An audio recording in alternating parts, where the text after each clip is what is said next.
Ito ang Bombo Radio Philippines. Fully digitalized. Numero 1 sa balita, komentaryo, drama at serbisyo publiko. Bombo Radio Philippines. Bombo Radio Philippines. Ang inyong #1 at most trusted radio network in the country. Basta Radio Bombo! Sa oras sa Bombo Radio, 57 minutos na ang milabay sa alas 4 sa hapon. Nananago ng tudling sa balita alang ning hapuna. Sa tong top story, 7,000 ka mga pulis ipakatag alang sa pagkadakop kang kanhing Pangulong Rodrigo Duterte. Sumala ka na sa mga taho. Sa balitang lokal, personaya sa RMFB magpabilin sa Davao International Airport kada sigon sa PRO 11. Samtang sa balitang nasyonal, tulok ang mga airport security personnel sa NAIA gipatanggal na niya Transportation Secretary Vince Dizon. Sa balitang international, 23 patay atol sa airstrike sa Russia ngadto sa Ukraine. Samtang sa itong balitang espesyal, giilang isip man with the golden arm, gumikan sa iyang talagsaon nga dugo nga abunda sa antibodies, namatay na sa edad nga 88 anyos. Sa balitang negosyo, rollback sa petrolyo, ipatuman ugmang adlaw kada sigon sa mga kumpanya sa lana. Samtang sa balitang pagpaugnat sa kusog, Warrior star Stephen Curry nakatala og bag-ong record. Sa showbiz balita, DOT imbitahan ang mga Hollywood filmmakers nga mohimo og pelikula sa nasod. Mga Bombo, welcome sa itong Bombo News and Views Afternoon Edition adlaw karong Lunes, Pizza Jess, bulan sa Marso tuig 2025. Nanukad gikan sa News Information Center sa Bombo Radio Davao kini yung mga tigbalita. Kini si Bombo Donami Aliviola. Kini usab si Bombo Marvin Enriquez. O kaniya na ang detalye sa to ang top story. Naka-heightened alert karon ang Philippine National Police kung PNP ug nangandam na ang nga mo pakatag sumala pa og libuan ka mga pulis aron dakpon si kanhi Pangulong Rodrigo Duterte nunod sa pagpagawa sa Red Notice sa International Criminal Police Organization kun Interpol. Mao kini ang gipagawa nga pamahayag sa nasudnong mantalaan nga gikan sa dili magpailang nga tinubdan. Matod sa maong taho, kinsa dunay kahibalo sa mga pagpangandam sa seguridad nga labing minus 7,000 ka mga pulis ang palihukon aron sa pagpangita og pagdakop sa kanhi leader. Kinsa giimbestigahan karon sa International Criminal Court alang sa libuan nga makamatayon nga nalambigit sa iyang anti-drug war. Gibutyag sa tinubdan nga ang mga pwersa sa seguridad magsiguro og magbantay sa mga dagkong entry point sa tibuok nasod, lakip na ang mga pantalan ug mga tukpahanan. Agig pagpangandam sumala pa sa pagbalik ni Duterte sa nasod gikan sa Hong Kong. Hinuon ang mga paningkamot sa pagdakop kang Duterte mag-concentrate sa Metro Manila ug sa Davao, apan sa pagkakaroon wala pay gibutyag ang palasyo sa Malacañang kabahin sa maong taho. Una nang nagpagawa usab og pamayag ang DOJ kaganiyang buntag nga wala pay nadawat ang ilang buhatan nga red notice gikan sa Interpol. Philippine Standard Time, oras sa Bombo Radio 2 minutos na ang milabay sa alas 5 sa hapon. Dali na sa itong balitang lokal.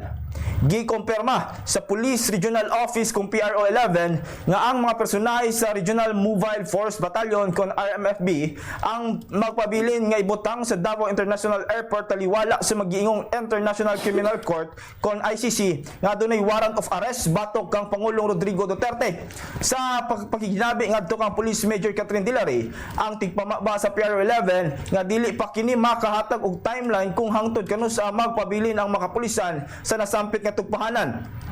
Kagahapong adlaw, gilimod sa PRO 11 nga ang presensya sa kapulisan sa Davao International Airport nga kabay na sumala pa sa ICC arrest warrant alang kang kanhing Pangulong Duterte. Kay namduman nga una nang gibutyag sa opisyal nga ang presensya sa mga persa sa Regional Mobile Force Battalion kung RMFB mao ang kabahin sa routine simulation exercise. Samtang una na usab nga gipaklaro sa Davao City Police Office kung DCPO ang aligasyon nga ubay-ubay ang mga pulis sa Davao International Airport aron dakpon ang kanhing Pangulo. Sumala pa ni Davao City Police Office na spokesperson Police Captain Hazel Tuazon nga walay gipagawas nga warrant of arrest batok sa kanhing Pangulo. Dugang gipaklaro usab sa opisyal nga kabahin lamang sa paghatag og seguridad sa airport ang mga presensya sa RMFB uban ang mga kapulisan sa nasampit nga tugpahanan.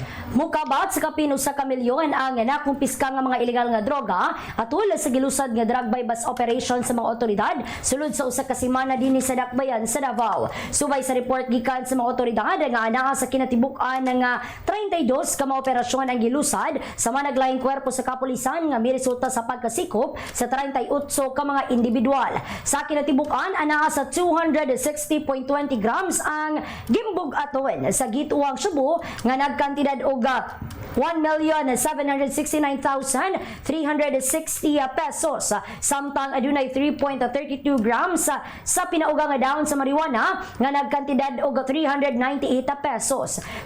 Samtang sa hiskutanan usab sa anti-gambling operation nakasikop usab og 23 ka mga nalambigit sa sugal sa 21 ka mga gipahigayon na operasyon.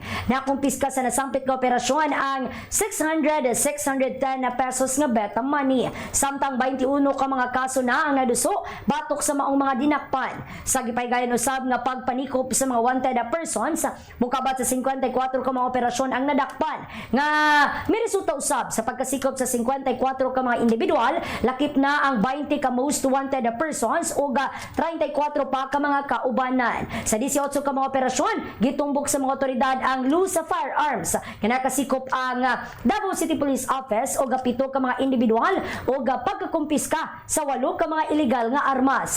Sumala pa sa kapulisan, 4 ang mga gipang surrender, 8 ang gipang dala sa buhatan alang sa safe keeping kun subay na usab sa Oplan Katok ug 7 ka mga kaso ang napasaka ngadto sa korte.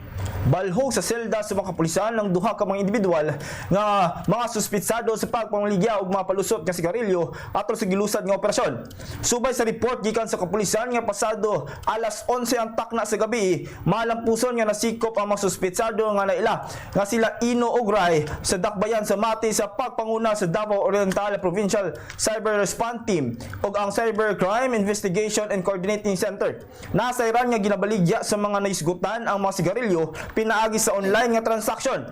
Wala usab ikabutyag sa mga otoridad kung pila ang kantidad sa nakumpiska nga mga palusot nga sigarilyo, ingon man nga ang kinatibuk ang kantidad niini. Samtang ang duha ka mga suspitsado mag-atuban karon og mga kasong gumikan sa paglapas sa Republic Act 10643 kung the Graphic Health Warnings Law ug ang Republic Act 10863 kung the Customs Modernization and Tariff Act kauban ang Section 6 sa Republic Act 10175 kung Cybercrime Prevention Act.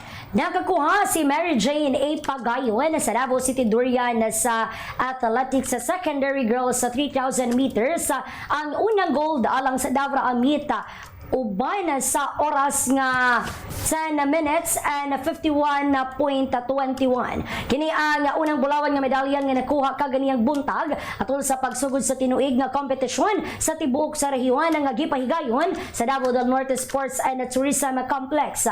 Naisairan nga si Pagayon ang usa ka gold medalist usab sa usa ka regional meet nga gipahigayon sa nakalabay nga tuig. Samtang naangkon usab sa Davao Occidental Slashers ang kadaugan sa bulawang medalya kaganiyang buntag sa long jump competition. Pinaagi ni Rayo Mela Ray sa athletics sa elementary boys. Kainumduman nga kagapong adlaw formal nga giabrihan ang Davao Amita 2025 uban ng mga opisyal sa Department of Education, local government unit alang sa tinuig nga kompetisyon. Ang mga delegado nga magtigi karong semanaha nga pagsalmutan sa libuan ka mga atleta mao ang Tagum City Premier, Davao del Norte Pioneer, Samuel Wades, Davao Oriental Sunrisers, Mati City Eagle, Davao City Durian, Digo City Trekkers, Davao del Sur Cobras, Manabo City Banana Magnates, Davao Occidental Slashers ug Davao de Oro Golden Thunderbolts. Kini ang usa ka semana nga kalihukan nga ang modaog sa mga petisyon ang mopailawom sa qualifying rounds alang sa palarong pambansa sa Lawaga City, Ilocos Norte. Hingpit nga nadawat sa usa ka mananaog ang 1 million pesos kakatindad sa premyo atol sa awarding ceremony kaganihang buntag. Walay kabutangan ang gibati nga kalipay ni Ani Cabrera nga 59 anyos nga usa ka vendor nga taga 476 Ali Malbal Street ning dakbayan sa Davao. Human nga madawat niini ang maong kantidad, human kini ang nadaog sa Grand Draw sa 1-2 Panalo Promo Part 23 kaniadtong Enero 4 ning kasamtang tuig. Nasayran nga ikawalo na ang milyonar ordinaryo sa Bombo Radyo Davao si Cabrera sukad nga gipay gayon ang papromo gawa sa usa ka milyon. Adunay nakadaog usab sa 100,000, 70,000 ug 50,000 sa matag regional draw sa Luzon, Visayas, Mindanao ug ang NCR usab nga dungan sa nga gi-award kaganihang buntag. Ang mga dagkong kantidad nga gipang award ang kabahin lamang sa kinatibuk ang kantidad nga 6.5 million pesos nga papremyo sa Bombo Radyo. Philippine Standard Time, oras sa Bombo Radyo, 7 minutos na ang milabay sa alas 5 sa hapon. Itali na itong balitang nasyonal. Gipatanggal na ni Transportation Secretary Vince Dizon ang tulog ka mga airport security personnel nga nalambigit sa sumala pa tanim bala scam sa NAIA Terminal 3. Kaniadtong nakalabay nga adlaw human nga gibabagan kini sa tulo ka mga security personnel ang mag-inahan nga si Ruth ug kay Abel. Naseran nga ang mga pasahero ang padulong kini sa Vietnam apan giarang kini og giinganan nga adunay dala nga bala silang bagay. Human ang kapin 5 ka minuto nga pag-ukay, walay nakita nga bala sa gamit ang mga pasahero.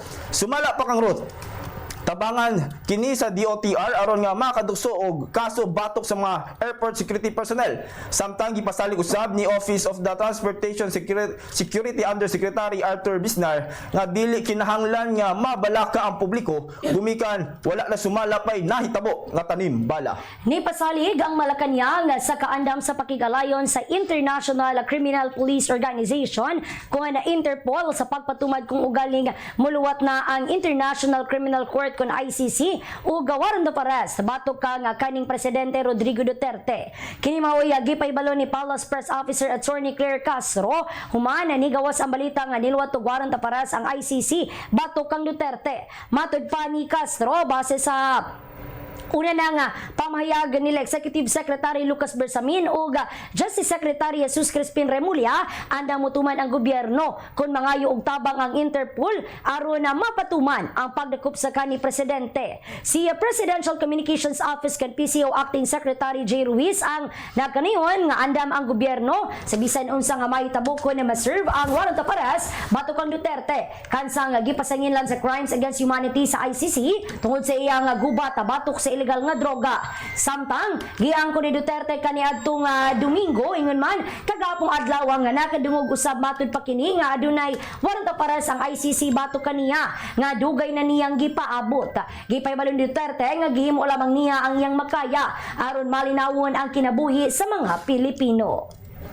Gipaklaro ni Solicitor General Menardo Guevara nga wala pa kini nadawat nga unsa man nga notice of communication gikan sa International Criminal Court kung ICC kabahin sa posibleng warrant of arrest batok ang kanhing Pangulong Rodrigo Duterte. Pagpasabot pa sa opisyal nga ang Department of Foreign Affairs kung DFA ang official entry point alang sa unsa mang notice of communication isip kini ang usang hisgotanan nga diplomatic courtesy. Gihimo sa Solgen ang pamayag human nga gibutyag ni PCO Secretary J. Ruiz kagabi nga adunay na dungog kini nga adunay warrant of arrest sumala pa nga gipagawa ang ICC batok sa kaning pangulo alang sa crimes against humanity ug nakaandam na sumala pa ang kagamhanan alang sa unsa man nga panghitabo.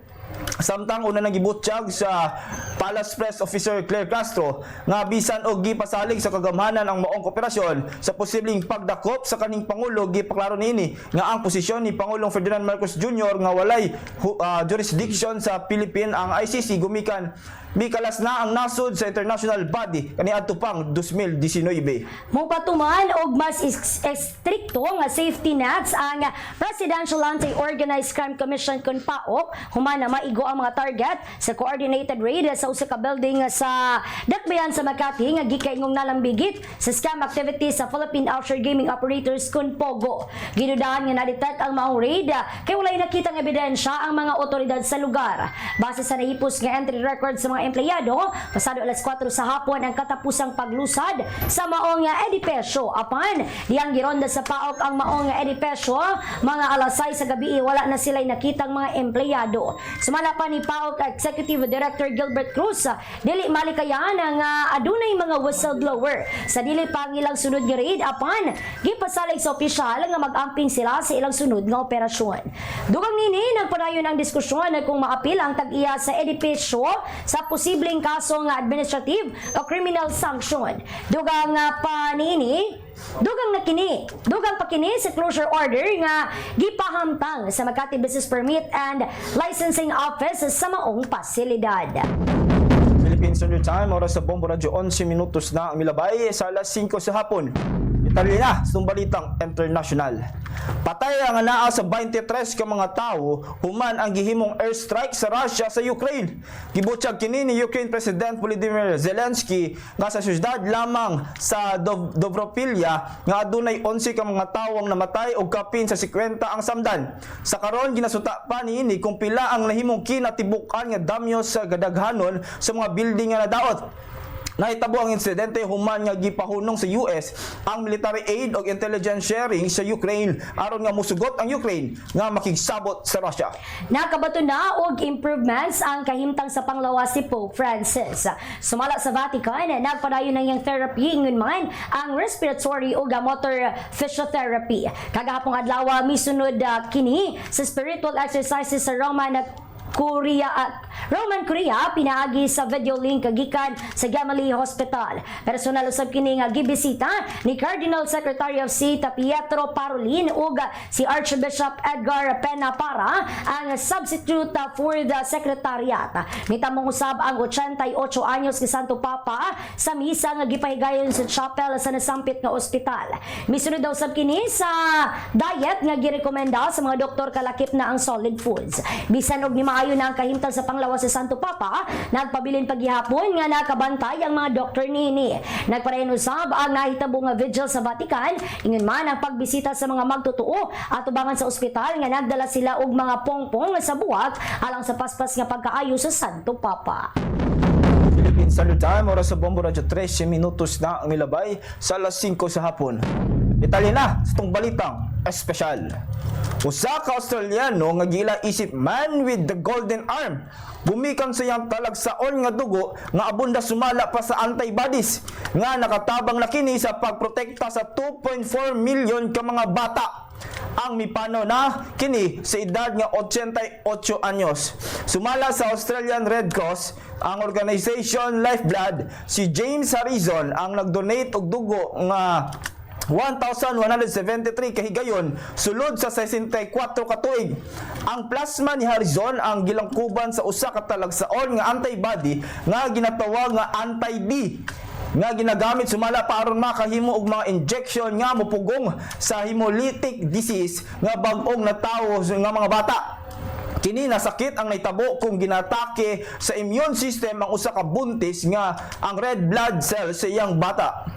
Kasagaran kini nga mugawas kung ang inahan ang adunay RH negative nga dugo samtang ang iyang anak adunay usab nga RH positive. Samtang sa balitang negosyo, lauman ang kapi na piso nga rollback sa presyo sa mga produktong petrolyo ug mga adlaw.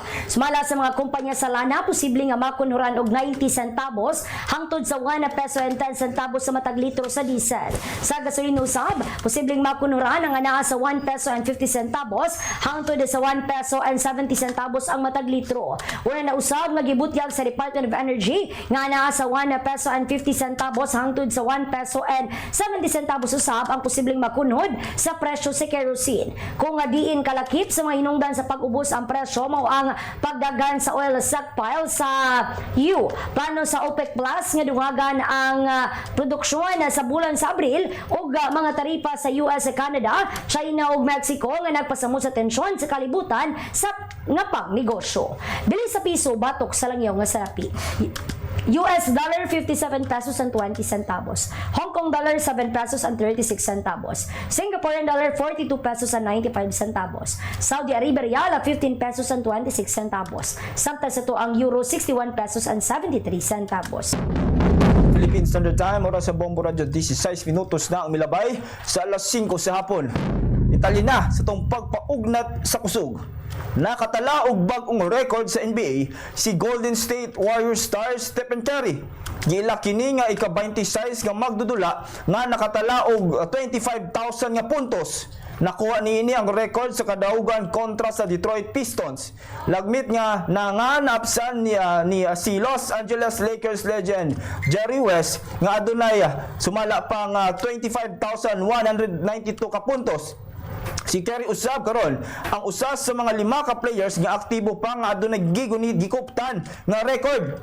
Hilabihan usab ang pagpasalamat ni Kerry gumikan sa maayong performance nini sa iyang team ug andam kining maapsan pa ang mga nasampit nga record. Sa showbiz balita, giimbitahan sa Department of Tourism kon DOT ang mga Hollywood executives nga mohimog mga pelikula dinhi sa nasod Pilipinas.